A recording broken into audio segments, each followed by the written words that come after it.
ये है talks news network और आप देख रहे हैं पॉलिटॉक्स, राजनीति का कच्चा चिट्ठा।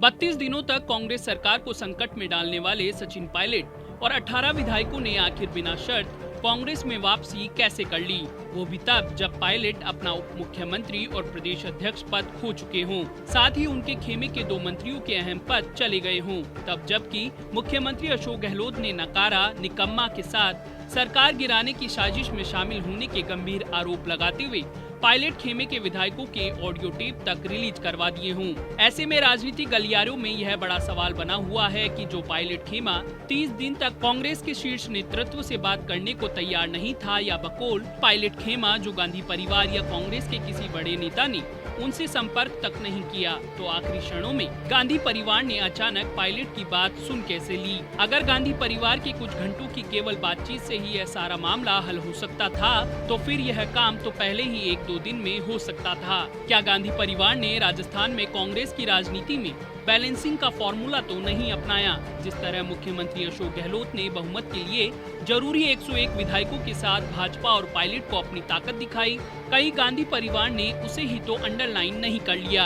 पहले भी कई बार ऐसा होता रहा है कि जब भी देश में कांग्रेस के किसी बड़े नेता का कद और बड़ा होता है तो गांधी परिवार उस नेता के प्रति एकदम से सक्रिय हो जाता है। असल में जब भाजपा कहती है कि कांग्रेस का मतलब ही गांधी परिवार है, उस बात का अपना एक बड़ा अर्थ है। यह बात कई मौकों पर देखी जा चुकी है। राहुल गांधी भी इस बात को गहराई से समझते हैं, इसलिए ही उन्होंने कांग्रेस अध्यक्ष का पद छोड़कर कहा कि गांधी परिवार से इस पद पर कोई नहीं होगा। लेकिन गांधी परिवार के नाम पर अपनी राजनीति कर रहे शीर्ष नेताओं ने तुरंत सोनिया गांधी को अंतरिम अध्यक्ष बना दिया। आज मुख्यमंत्री अशोक गहलोत जिस कद के हो चुके हैं, इतना बड़ा अनुभव रखने वाले नेता कांग्रेस में गिने चुने रह गए हैं। जब भी कांग्रेस के किसी नेता का पद और लोकप्रियता बढ़ी है, तब किसी न किसी रूप में उसे गांधी परिवार से चुनौती मिली है। सचिन पायलट के पिता स्वर्गीय राजेश पायलट जैसे कद्दावर नेता हो, या फिर माधवराव सिंधिया जैसी बड़ी शख्सियत, महाराष्ट्र में शरद पवार हो, या फिर कोई और नेता।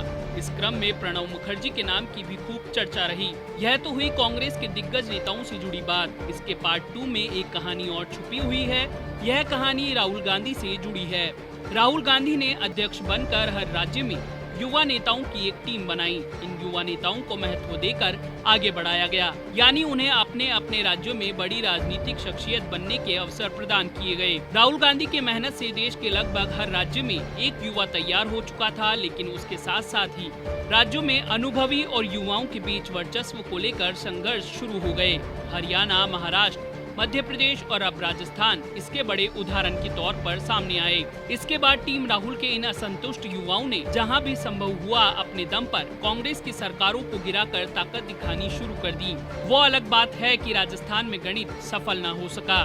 खैर, यह तो हुई कांग्रेस के उन 2 तरह के नेताओं की बात जो जनता के बीच जाकर राजनीति कर रहे हैं, मेहनत करते हैं, चाहे अनुभवी हो या युवा, सब मिलकर जैसे तैसे कांग्रेस को बचाए और बनाए रखते हैं। अब इनसे हटकर कांग्रेस की एक टीम और है। यह टीम जमीनी नेताओं की नहीं, बल्कि गांधी परिवार के विश्वास और वफादारों की है। इस टीम का काम ही गांधी परिवार के हितों को ध्यान में रखने का है।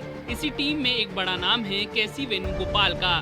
वेणुगोपाल अभी हाल ही में मुख्यमंत्री अशोक गहलोत द्वारा विधायकों की गई बाड़ेबंदी के बाद राजस्थान से राज्यसभा में गए हैं। बता दें, मुख्यमंत्री अशोक गहलोत और सचिन पायलट के बीच का टकराव कोई नया नहीं है। यह चुनाव के पहले, चुनाव के समय और चुनाव के बाद सरकार बनने के समय से ही चल रहा है। ऐसा भी नहीं है कि कांग्रेस आलाकमान को इस जगजाहिर बात का पता नहीं हो, लेकिन गांधी परिवार की ओर से इस पर चुप्पी साधे रखी गई।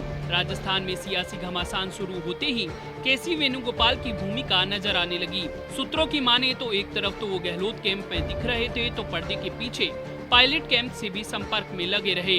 दरअसल वेणुगोपाल ने मुख्यमंत्री गहलोत के एकदम से बढ़ते सियासी कद को भांप लिया और महसूस किया कि कांग्रेस में पहले से हाशिए पर जा चुका युवा नेतृत्व अब सचिन पायलट को मिलने वाली संभावित शिकस्त के बाद बिल्कुल समाप्त हो जाएगा। राहुल गांधी ने देश के विभिन्न राज्यों में जिस युवा नेतृत्व को तैयार किया था, वो पूरी तरह खत्म हो जाएगा, जो कहीं न कहीं राहुल गांधी का मनोबल तोड़ने जैसा ही होगा। सूत्रों की माने तो इस पटाक्षेप के पहले अगर विधानसभा सत्र शुरू हो जाता तो प्रदेश में कांग्रेस सरकार और पायलट खेमा दोनों के जाने का खतरा बढ़ जाता, जिसके चलते केसी वेणुगोपाल ने सबसे पहले प्रियंका गांधी को सारा गणित समझाया और उसके बाद भंवर जितेंद्र सिंह, मिलिंद देवड़ा, जितेंद्र प्रसाद सहित अन्य युवा नेतृत्व का सहयोग लेकर केसी वेणुगोपाल ने ही सचिन पायलट के साथ गांधी परिवार के भी राजनीतिक भविष्य को बचा लिया। वहीं अगर राजस्थान में सरकार गिरती तो बाद में समीक्षा में सामने आता कि गांधी परिवार कोई निर्णय नहीं ले सका, जबकि राजनीति में संभावनाओं और अवसरों की कोई कमी नहीं होती। कांग्रेस महासचिव के साथ राजस्थान से राज्यसभा सांसद केसी वेणुगोपाल ने पर्दे के सामने और पर्दे के पीछे जो भूमिका निभाई वो गांधी परिवार के हितों को पूरी तरह सुरक्षित करती हुई नजर आ रही है। राजस्थान की राजनीति में ही नहीं, हर राज्य में नेताओं के बीच के ध्रुवीकरण से ही गांधी परिवार की अहमियत बनी रह सकती है। केसी वेणुगोपाल ने वही काम करके दिखाया है, यानी राजस्थान में अनुभव और युवा के बीच बैलेंसिंग। इस बैलेंसिंग के तहत